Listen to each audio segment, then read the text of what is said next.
तो एक तरह से जंग शुरू हो गई है और जंग पेचीदा हो चली है, क्योंकि अब बीजेपी के खेमे के अंदर कीर्ति आजाद ने आवाज बुलंद कर दी है वित्त मंत्री अरुण जेटली के खिलाफ। सबसे पहले आइए इस मुद्दे को समझने की हम कोशिश करते हैं सिलसिलेवार तरीके से, और आपके सामने मैं तीन पात्रों को पेश करना चाहूंगा इस खबर के। तीन पात्र: अरविंद केजरीवाल, जिन्होंने सीधा हमला बोल दिया है वित्त मंत्री अरुण जेटली, जो कि सामने आए इस मुद्दे पर, और कीर्ति आजाद, जो कि अरुण जेटली के लिए मुश्किल का सबब साबित हो रहे हैं। अब सिलसिलेवार तरीके से मुद्दे को मैं आपके सामने समझाने की कोशिश करूंगा एक एक करके। चलिए, सबसे पहला मुद्दा, कोटला विवाद में जेटली का टेंशन बढ़ गया है, दो राय नहीं है इस बात पर। इसके बाद जो दूसरा बड़ा मुद्दा है, कीर्ति आजाद झुकने को तैयार नहीं है, क्योंकि रामलाल जी ने उनसे कहा कि मत बोलिए कुछ, मगर उन्होंने कह दिया है कि मैं भ्रष्टाचार के खिलाफ आवाज बुलंद करता रहूंगा। उसके बाद जो मुद्दा हम उठा रहे हैं, रविवार को अब कीर्ति आजाद प्रेस कॉन्फ्रेंस कर रहे हैं। मुद्दा तो वो सालों से उठा रहे हैं, मगर रविवार का दिन बिल्कुल जुदा होगा। इसके बाद जो मुद्दा उठा रहे हैं आपके सामने, कीर्ति से चुप रहने को कहा था। किसने कहा था? बीजेपी महासचिव रामलाल ने, मगर वो मानने को तैयार नहीं है। यानी कि जबरदस्त सिरदर्द अमित शाह के लिए यहां पर दिखाई दे रहा है। यूपीए की जांच में घोटाला नहीं, एसएफआईओ की जांच सामने आ गई थी जिसमें उन्हें क्लीन चिट मिल गया था, तो आम आदमी पार्टी इसे क्यों मुद्दा बना रही है, जैसा कि वित्त मंत्री अरुण जेटली कह रहे हैं। इसके अलावा जो मुद्दा यहां पर उभर कर आ रहा है कि आरोप नकारने से जेटली निर्दोष नहीं हो जाते, केजरीवाल कह रहे हैं। बहुत दिलचस्प बात है, मगर इस चीज को आप याद रखिएगा, क्योंकि इसी मुद्दे पर हम आम आदमी पार्टी को भी कटघरे में रखना चाहेंगे। तो इस तरह से अगली बात जो उभर कर आती है यहां पर, वो ये कि आज का 9:30 बजे जो हम चर्चा करने जा रहे हैं, वो कर रहे हैं हम शाहरुख पर। शाहरुख ने माफी मांग ली, मगर फिर भी उन पर हमला हो रहा है। जो आज जो हमारा ट्विटर पोल है वो आपके सामने है। आज का ट्विटर पोल, सवाल: शाहरुख ने क्या डर कर, बीजेपी के डर से या देशभक्तों के डर से, जैसा कि कैलाश विजयवर्गीय कह रहे हैं, माफी मांगी है? आप एबीपी न्यूज हिंदी हमारा ट्विटर हैंडल है, यहां पर आप वोट कर सकते हैं, हां या नहीं आपके ऑप्शंस हैं जिस पर आप वोट कर सकते हैं। अब एक चीज हम यहां एबीपी न्यूज की तरफ से आपको स्पष्ट करना चाहेंगे, हमारा यह पोल, इसके जो नतीजे हम आपको 9:50 पर बताएंगे, मगर ट्विटर पर यह पोल अगले 24 घंटों तक रहेगा। यानी कि 9:50 को जब आपको रिजल्ट्स बताएंगे, हो सकता है बाद में जाके इसमें परिवर्तन हो जाए, मगर जो 9:50 को हम आपको रिजल्ट बताएंगे वो होगा उस वक्त तक के नतीजे। बहरहाल, जो तीन कैरेक्टर्स हमने आपको बताए थे, आइए सुनते हैं वो क्या कह रहे हैं। हमारे साथ बीजेपी के दरभंगा से सांसद कीर्ति आजाद हैं। क्या आप रविवार को प्रेस कॉन्फ्रेंस करने पर अड़े हुए हैं, क्योंकि आपको पार्टी ने हिदायत दी है कि इस मसले को बार बार ना उठाएं? भ्रष्टाचार के विरुद्ध लड़ने के लिए कभी पार्टी नहीं कहती कि आप मुद्दा मत उठाओ। 9 साल से उठा रहे हैं। 9 साल से आप इस मसले को उठा रहे हैं, लेकिन ये मसला कभी भी इतनी ऊंचाइयों पर नहीं पहुंचा जितना आज है। सच प्रताड़ित हो सकता है, पराजित नहीं। आपको लगता है कि अब आप जब रविवार को प्रेस कॉन्फ्रेंस करेंगे और इस मसले पर न केवल आम आदमी पार्टी बल्कि कांग्रेस भी जेपीसी के गठन की मांग कर रही है, तृणमूल कांग्रेस भी कर रही है, तो ये मसला जो आप जिसको पिछले 9 साल से उठा रहे हैं, उतनी बात मैंने आपको बता दी। ठीक, कौन क्या कर रहे हैं, नहीं कर रहे हैं, वो करते रहें। मेरा ये मुद्दा केवल मेरा नहीं है, यह दिल्ली के जो नामी जामी क्रिकेटर बिशन सिंह बेदी जैसे लोग हैं, सुरेंद्र खन्ना है, मनिंदर सिंह है, मदन लाल हैं, यहाँ तक कि एग्जीक्यूटिव कमेटी के लोग हैं, सबों ने इस मुद्दे को उठाया है। तो इस मुद्दे पर वित्त मंत्री अरुण जेटली ने क्या कहा और उसके जवाब में आम आदमी पार्टी ने क्या कहा, ये वो भी सुनते हैं। दिल्ली सरकार और मुख्यमंत्री की रणनीति ये है कि उनके पास भ्रष्टाचार के साथ खड़े हुए जब रंगे हाथों पकड़े गए हैं, तो केवल एक चारा है कि लोगों का ध्यान दूसरी तरफ आकर्षित करते हैं। और यही कारण है कि शायद मेरा नाम बार बार वो लेते हैं। कभी गलत बयानी करते हैं कि संसद को गुमराह किया गया। अगर संसद को गुमराह किया गया तो उनके सांसद प्रिविलेज मोशन डाल सकते हैं। अब जहां तक दिल्ली में क्रिकेट का संबंध है, पिछले कई वर्षों से मेरा कोई क्रिकेट से संबंध नहीं है, ना दिल्ली में ना बीसीसीआई में। तो इतने वर्षों बाद जाकर इनको ये विषय क्यों से याद आ गया? आज तक तो किसी ने सार्वजनिक जीवन में उंगली भी नहीं उठाई। हमारे भ्रष्टाचार के आरोप पर वो जवाब दें, भाषणबाजी न करें। यहां कोई मंच नहीं लगा हुआ है कि वो भाषणबाजी कर रहे हैं, उनको फैक्ट्स के ऊपर जवाब देने चाहिए। 3 कमेटी की रिपोर्ट मैंने बता दी, एसएफआईओ की रिपोर्ट, डीडीसीए की फैक्ट फाइंडिंग कमेटी की रिपोर्ट, 2 जजेज की कमेटी की रिपोर्ट। ये डीडीसीए को मैं बताना चाहता हूं कि खुद खेल मंत्रालय ने, केंद्र सरकार के खेल मंत्रालय ने गृह मंत्रालय के कहने पर दिल्ली सरकार से कहा है आप इसकी अतिशीघ्र जांच कीजिए। तो डीडीसीए, केंद्र सरकार, सारे लोग गुमराह करने के बजाय फैक्ट्स के ऊपर बात करें। तो सिलसिलेवार तरीके से तमाम मेहमानों का परिचय कराता हूं। बीजेपी की तरफ से सुधांशु त्रिवेदी, कांग्रेस की तरफ से संजय निरुपम, आम आदमी पार्टी की तरफ से पंकज गुप्ता और सीके खन्ना जो कि बीसीसीआई और डीडीसीए के वाइस प्रेसिडेंट हैं। आप सबका स्वागत। सबसे पहले आपसे जानना चाहूंगा सुधांशु जी, सियासत जैसे कि मैं आपको बताना चाहूंगा परसेप्शन का खेल है। दिक्कत यह नहीं कि आम आदमी पार्टी आप पर हमला कर रही है सुधांशु जी, दिक्कत अब आपके लिए यह है कि कीर्ति आजाद के आरोपों पर नए हालात में बल मिल गया है और यह आपके लिए सिरदर्द का सबब है। मानेंगे आप कीर्ति आजाद आपके लिए एक बहुत बड़ा सिरदर्द साबित होने वाले हैं?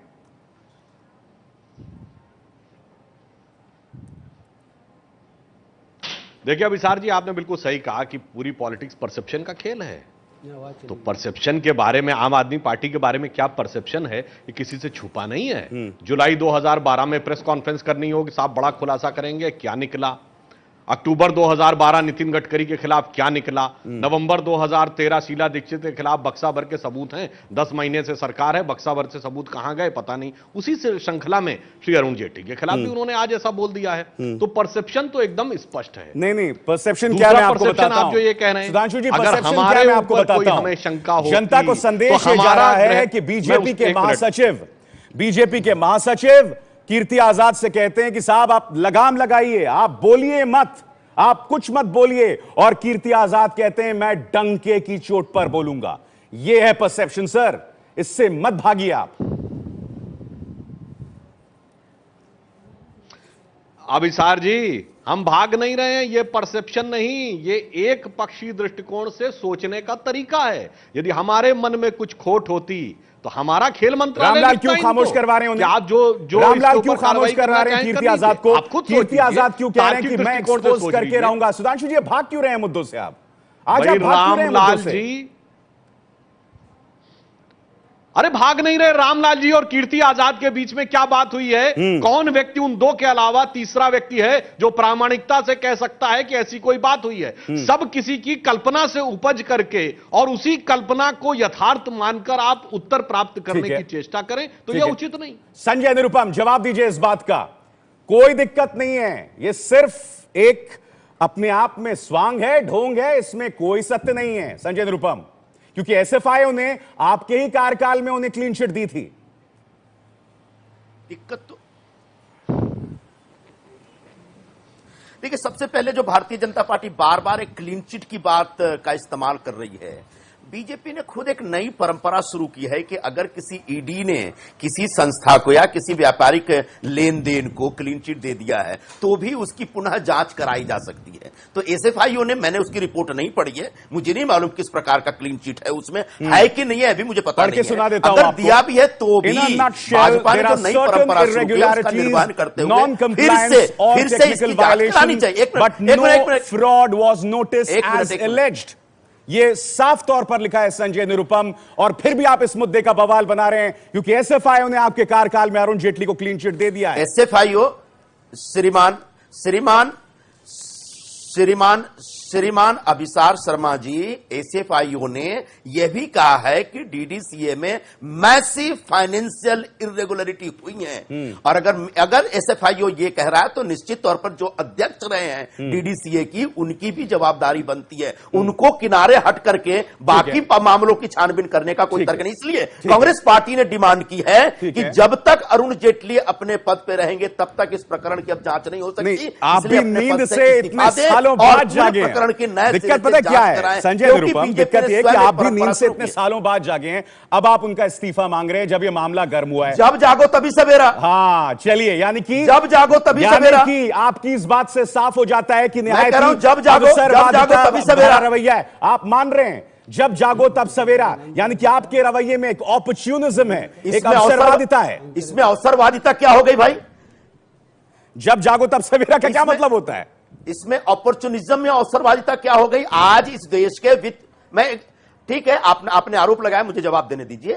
आज इस देश के वित्त मंत्री के संदर्भ में दिल्ली के सत्तारूढ़ दल के लोगों ने नए सिरे से पूरे प्रकरण की जांच करके एक रिपोर्ट और एक पूरा व्याख्यान सामने रखा है। निश्चित तौर पर वो गंभीर दिख रहा है, और जब गंभीर दिख रहा है तो अरुण जेटली को अपनी नैतिकता का तकाजा के आधार पर इस्तीफा दे देना चाहिए। दोहरा रहे हैं अपनी बात को, अपने पंकज गुप्ता। ठीक है पंकज गुप्ता, मैं बहुत अच्छे से आपके तमाम प्रवक्ताओं को सुन रहा हूं, वो अपनी बात रख रहे हैं, बहुत अच्छे वक्ता हैं सारे लोग, मगर अब मैं सीधे मुद्दे पर आना चाहता हूं। मुद्दा यह पंकज गुप्ता, अरविंद केजरीवाल ने यह कहा कि भैया नकार देने से आरोप खत्म नहीं हो जाता। तो मेरा आपसे बहुत सीधा और सरल सवाल है, सर बचिएगा मत सवाल से, क्या यह लॉजिक राजेंद्र कुमार के संदर्भ में इस्तेमाल नहीं होना चाहिए? क्योंकि आप तो नकार रहे हैं, तो क्या उससे आरोप खत्म हो जाता है? क्या राजेंद्र कुमार की हकीकत उससे खत्म हो जाती है? पंकज गुप्ता, मालूम है, अब मुझे कुछ नहीं सुनाई पड़ रहा है तो थोड़ा सा हमें समझना पड़ेगा क्या हमने क्या नकारा है।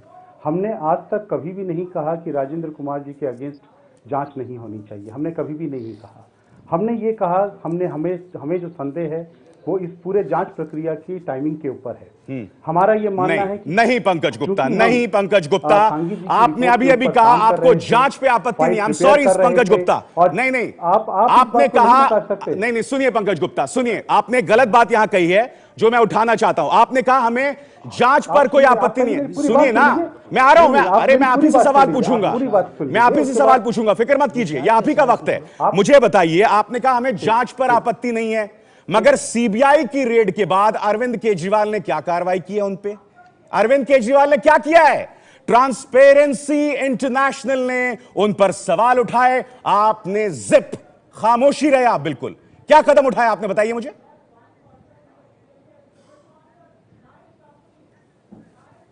अगेन कई सारी रिपोर्ट्स आ रही हैं कि कई लोगों ने इसके ऊपर प्रश्न उठाए, और हर दौर पर ऐसे कई सारी रिपोर्ट, कई सारी कंप्लेंट्स आती रहती हैं।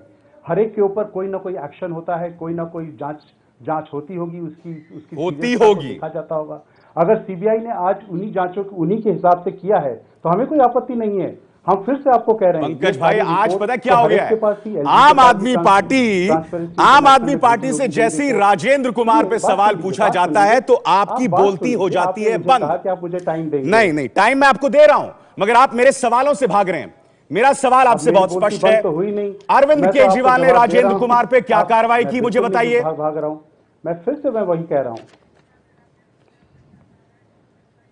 आप ये बताइए, क्या हमने ये कहा कि उनके ऊपर कार्रवाई नहीं होनी चाहिए? तो कुछ तो कहिए, फिर क्या होगा? नेता से या अरविंद केजरीवाल के मुंह से ये सुना कि ये कार्रवाई नहीं होनी चाहिए? अगर नहीं तो जो भी, अब तो सीबीआई के हाथ में है, सीबीआई कार्रवाई कर रही है कि नहीं कर रही है? तो फिर आपको आपत्ति क्या है? कर रही है, नहीं हेलो, आपको आपत्ति क्या है फिर सीबीआई के आने पे? आप कह रहे हैं सीबीआई जो कर रही है सो कर रही है, तो फिर आपको आपत्ति क्या है? आप फंस रहे हैं आज बहुत बुरी तरह से पंकज गुप्ता। अब आपने सही सवाल पूछा, अब आपने सही सवाल पूछा। ना, अरे आप बात सुनिए। तो हमें आपत्ति इस बात की है कि इसकी जो टाइमिंग की है उन्होंने, किस संदर्भ में की है।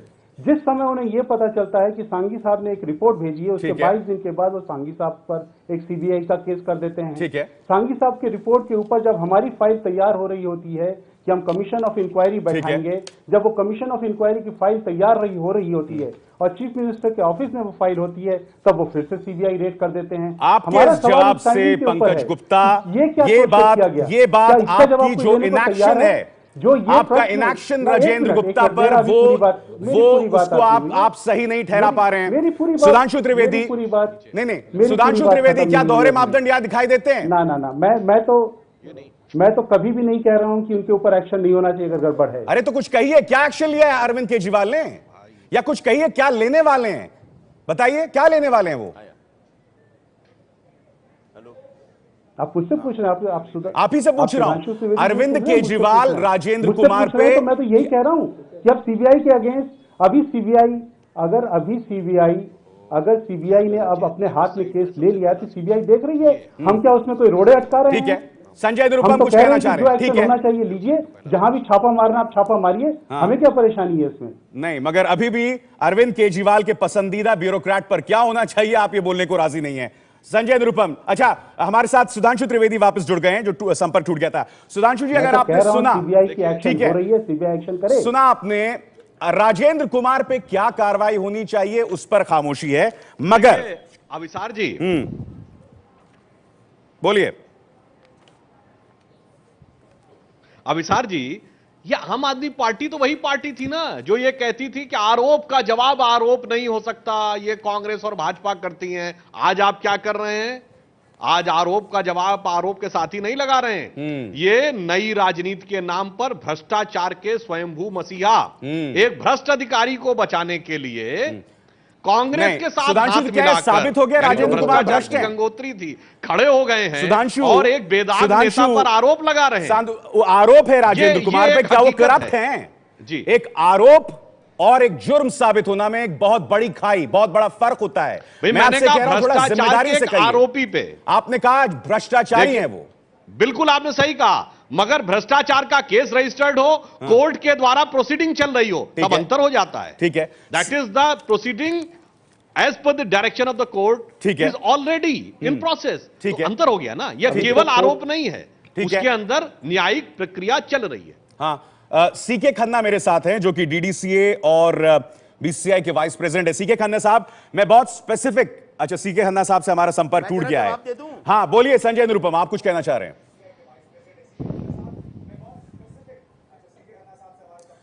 मुझे दो बातें कहनी है इस संदर्भ में। इस बात में कोई गुरेज नहीं है कि हो सकता है राजेंद्र कुमार साफ सुथरे हो, करप्ट न हो, लेकिन उनके खिलाफ भ्रष्टाचार के गंभीर मामले हैं और जांच चल रही है।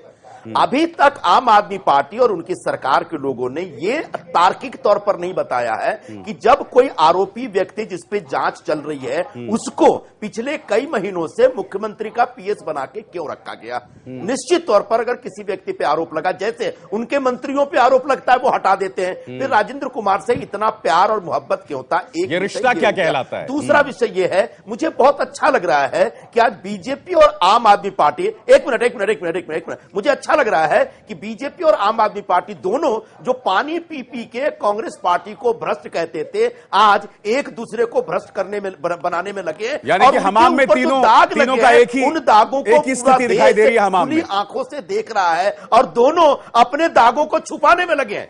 पंकज गुप्ता, बताइए इस बात को।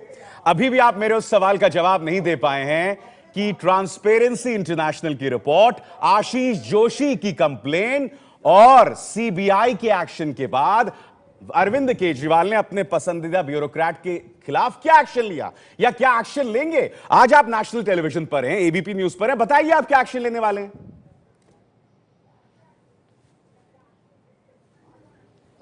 क्या ट्रांसपेरेंसी इंटरनेशनल की रिपोर्ट सिर्फ अरविंद केजरीवाल को भेजी गई थी? आपने पता किया कि वो कहां गई थी वो रिपोर्ट? बिल्कुल, वो एड्रेस की गई थी अरविंद केजरीवाल को, कि वो रिपोर्ट सेवा में अरविंद केजरीवाल एड्रेस की गई थी अरविंद केजरीवाल को। पर वो रिपोर्ट तो गई थी ना कहीं और भी।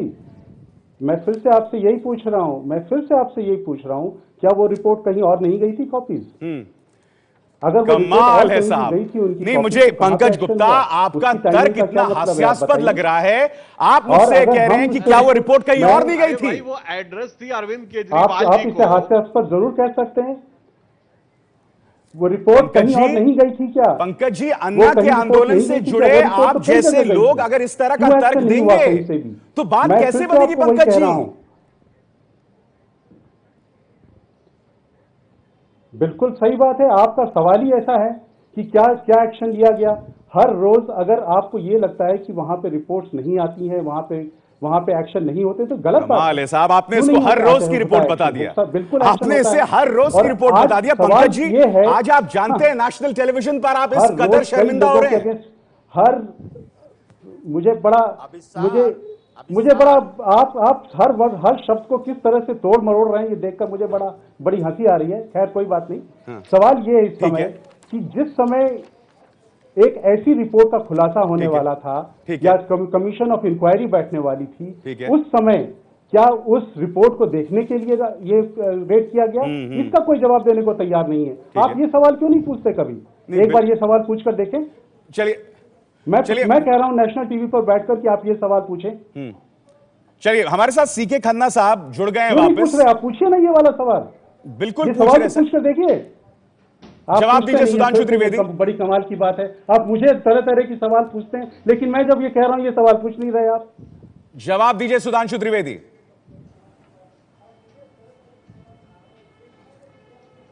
नहीं, क्या प्रश्न है इनका? सीधा सवाल आपसे किया गया है, पूछिए। स्पेसिफिक प्रश्न क्या है? सवाल क्या आपका पंकज गुप्ता? पंकज जी, आप स्पष्ट प्रश्न मेरा सवाल ये है कि सीबीआई की रेड की ऐसी टाइम, हाँ मैं पूछ रहा हूं सीबीआई की टाइमिंग से जो है वो इतनी शानदार क्यों होती है? जब सांघी जी एक रिपोर्ट देते हैं कि कमीशन ऑफ इंक्वायरी बैठाई जानी चाहिए और बहुत इरेगुलरिटी है, तो ठीक उसके 22 दिन बाद उनके ऊपर सीबीआई का एक्शन हो जाता है। टाइमिंग पे हमारे यहाँ कमीशन पे सवाल के पेपर तैयार किए जा रहे हैं, सुधांशु जी, टाइमिंग पे सवाल रही है, जवाब दीजिए। ठीक उसी समय सीबीआई की रेड फिर से दोबारा हो जाती है सीएम के ऑफिस के ऊपर। क्या ऐसा क्यों होता है?